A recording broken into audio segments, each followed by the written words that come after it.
इथे का सांगितलंय बुद्धाचे 9 गुण, धम्माचे 6 गुण आणि संघाचे 9 गुण तसे आठवून यायचे. कोणते कोणते सांगितलंय इथे सांगतच बंदीजी ना. जेवण खाता खाता माझ्या लक्ष द्या. इतिपितो भगवा अर्हं सम्मा संबुद्धो विद्याचरण संपन्नो सुगतो लोकविदु अनुत्तरो पुरीस धम्म सारथी सत्ता देव मनुष्यानं बुद्धो भगवाती.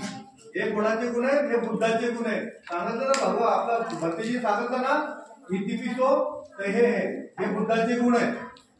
समजलं का? खाता खाता चुपचाप राहायचं. आणि धम्माचे गुण कोणते आहेत?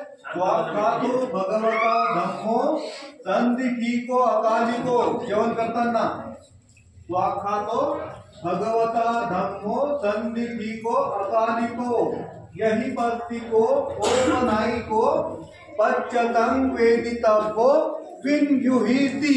हे कोणाचे झाले? 6 गुण धम्माचे. आणि संघाचे कोणते झाले? सुपटिपन्नो भगवतो सावक संघो उजुपटिपन्नो भगवतो सावक संघो न्यायपटिपन्नो भगवतो सावक संघो सामीचिपटिपन्नो भगवतो सावक संघो यदिदं चत्तारि पुरीस युगानि अट्ठ पुरीस पुद्गला हे स भगवतो सावक संघो. हे झाले संघाचे गुण. माहित पडलं का? हा तर पुढच्या वेळेस आता